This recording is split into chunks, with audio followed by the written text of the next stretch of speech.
आकाशवाणी लखनऊ से प्रस्तुत है प्रादेशिक समाचार।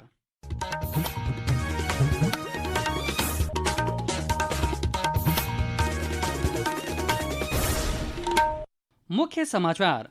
मुख्यमंत्री योगी आदित्यनाथ ने प्रदेश में सुचारू और निर्बाध विद्युत आपूर्ति सुनिश्चित करने के दिए निर्देश। कहा, बिजली उत्पादन इकाइयों को पूरी दक्षता से किया जाए संचालित। विदेश मंत्री एस जयशंकर और अमेरिकी विदेश मंत्री मार्को रूबियो ने आज नई दिल्ली में कई मुद्दों पर की चर्चा। मार्को रूबियो कल आगरा में ताजमहल का करेंगे दीदार। संघ लोक सेवा आयोग की सिविल सेवा प्रारंभिक परीक्षा शांतिपूर्ण ढंग से संपन्न। प्रदेश के 9 परीक्षा केंद्रों पर नकल विहीन परीक्षा कराने के लिए किए गए विशेष इंतजाम। और प्रदेश भर में भीषण गर्मी और लू का प्रकोप जारी। मौसम विभाग ने अगले 3 दिनों तक तापमान में वृद्धि और लू चलने की जताई संभावना। नमस्कार, प्रदेश के समाचारों के साथ मैं शैलेंद्र और अब समाचार विस्तार से। मुख्यमंत्री योगी आदित्यनाथ ने भीषण गर्मी और बढ़ती बिजली मांग के बीच प्रदेश में सुचारू और निर्बाध विद्युत आपूर्ति सुनिश्चित करने के निर्देश दिए हैं। मुख्यमंत्री ने कहा कि आम जनता, किसानों, व्यापारियों और उद्योगों सहित प्रदेश के प्रत्येक उपभोक्ता को निर्बाध विद्युत आपूर्ति उपलब्ध कराना प्रदेश सरकार की सर्वोच्च प्राथमिकता है। मुख्यमंत्री ने आज लखनऊ में ऊर्जा मंत्री अरविंद कुमार शर्मा और राज्य मंत्री कैलाश सिंह राजपूत की उपस्थिति में ऊर्जा विभाग, पावर कारपोरेशन एवं डिस्कॉम के अधिकारियों के साथ विद्युत आपूर्ति व्यवस्था की समीक्षा की। पेश है एक रिपोर्ट।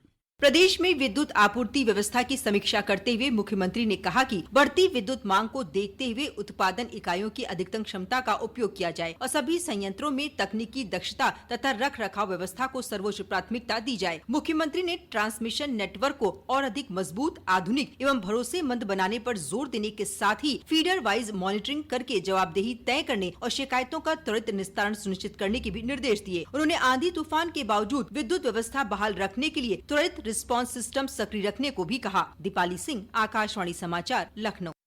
विदेश मंत्री डॉक्टर सुब्रमण्यम जयशंकर और अमेरिका के विदेश मंत्री मार्को रूबियो ने आज नई दिल्ली में कई मुद्दों पर चर्चा की। दोनों पक्षों ने भारत और अमेरिका सामरिक भागीदारी को महत्वपूर्ण बताया।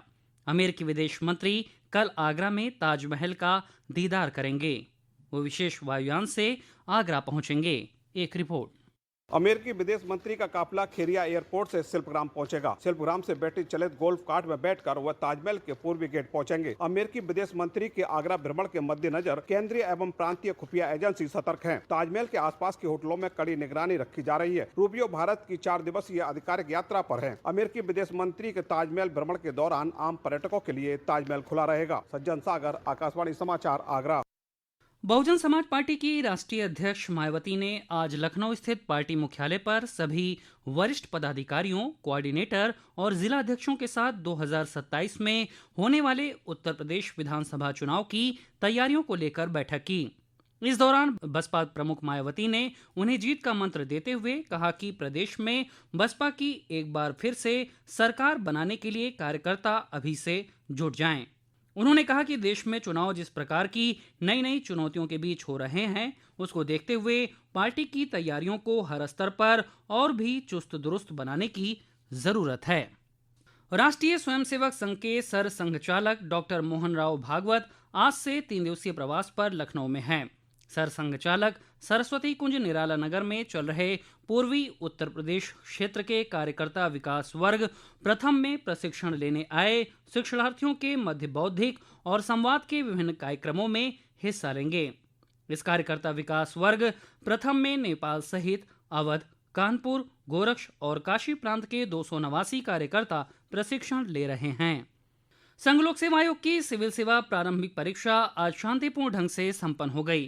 प्रदेश के 9 जिलों प्रयागराज, लखनऊ, आगरा, गोरखपुर, कानपुर, मेरठ, गाजियाबाद, गौतम बुद्ध नगर और बरेली में परीक्षा केंद्र बनाए गए थे। एक रिपोर्ट। लखनऊ में बनाए गए परीक्षा केंद्रों पर परीक्षा 2 पालियों में आयोजित की गई। पहली पाली की परीक्षा सुबह 9:30 बजे से 11:30 बजे तक चली। वहीं दूसरी पाली की परीक्षा दोपहर 2:30 बजे से शाम 4:30 बजे तक हुई। इस बार परीक्षा से पहले चेहरा पहचान प्रणाली लागू की गई। परीक्षार्थियों को परीक्षा केंद्र में प्रवेश से पहले इस सिस्टम से होकर गुजरना पड़ा। इस परीक्षा के लिए उत्तर प्रदेश से 37,000 से अधिक परीक्षार्थी पंजीकृत थे। परीक्षा को निष्पक्ष और सुरक्षित ढंग से संपन्न कराने के लिए सुरक्षा के कड़े इंतजाम किए गए थे। मुमताज अली, आकाशवाणी समाचार, लखनऊ। केंद्रीय माध्यमिक शिक्षा बोर्ड सीबीएसई ने 12वीं कक्षा के परिणाम के संबंध में नई सूचना जारी की है। ये सूचना 21 और 22 मई को गलत फीस कट जाने को देखते हुए जारी की गई है। ये समस्या जांची गई उत्तर पुस्तिकाओं की स्कैन की गई कॉपी के लिए आवेदन के दौरान हुई थी। बोर्ड ने कहा है कि कुछ मामलों में ज्यादा भुगतान कटा है, जबकि कुछ मामलों में कम राशि ली गई है। ये समाचार आप आकाशवाणी लखनऊ से सुन रहे हैं। ताज़ा समाचार जानने के लिए आप हमारी वेबसाइट newsonair.gov.in पर लॉगिन कर सकते हैं। इसके साथ ही आप प्रादेशिक समाचारों का ये बुलेटिन हमारे YouTube channel news on AIR Lucknow पर भी सुन सकते हैं।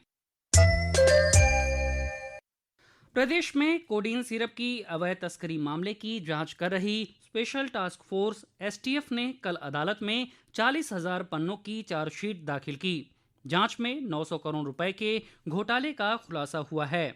इससे पहले भी एसटीएफ ने अदालत में एक चार्जशीट दाखिल की थी।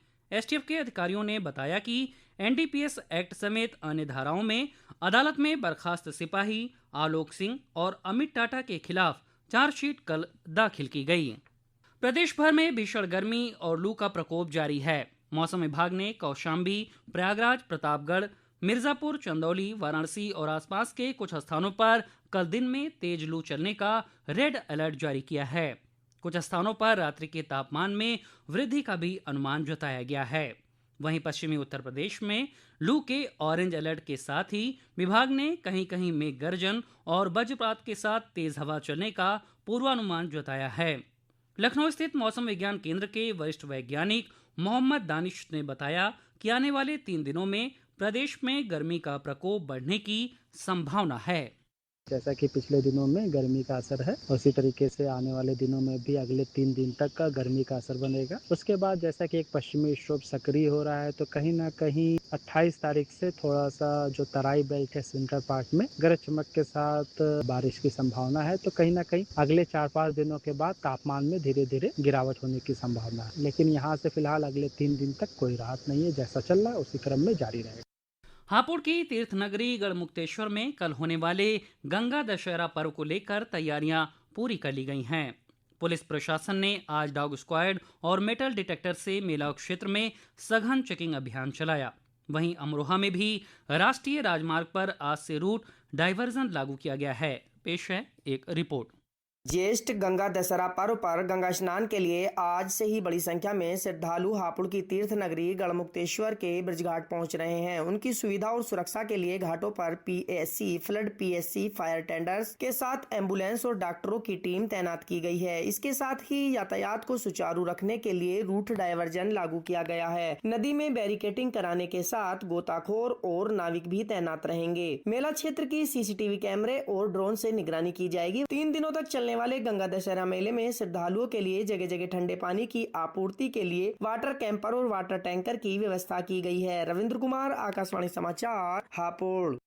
सशस्त्र सीमा बल द्वारा आज लखनऊ में संडे ऑन साइकिल के 75वें संस्करण के अंतर्गत फिट इंडिया साइकिल रैली का आयोजन किया गया, जिसमें सीमांत मुख्यालय लखनऊ एवं चतुर्थ वाहिनी के अधिकारियों और बल कार्मिकों ने उत्साहपूर्वक भाग लिया। कार्यक्रम का मुख्य उद्देश्य ईंधन की बचत, पर्यावरण संरक्षण और लोगों को फिट एवं स्वस्थ रहने के प्रति जागरूक करना था। और अंत में मुख्य समाचार एक बार फिर। मुख्यमंत्री योगी आदित्यनाथ ने प्रदेश में सुचारू और निर्बाध विद्युत आपूर्ति सुनिश्चित करने के दिए निर्देश। कहा, बिजली उत्पादन इकाइयों को पूरी दक्षता से किया जाए संचालित। विदेश मंत्री एस जयशंकर और अमेरिकी विदेश मंत्री मार्को रूबियो ने आज नई दिल्ली में कई मुद्दों पर की चर्चा। मार्को रूबियो कल आगरा में ताजमहल का करेंगे दीदार। संघ लोक सेवा आयोग की सिविल सेवा प्रारंभिक परीक्षा शांतिपूर्ण ढंग से संपन्न। प्रदेश के 9 परीक्षा केंद्रों पर नकल विहीन परीक्षा कराने के लिए किए गए विशेष इंतजाम।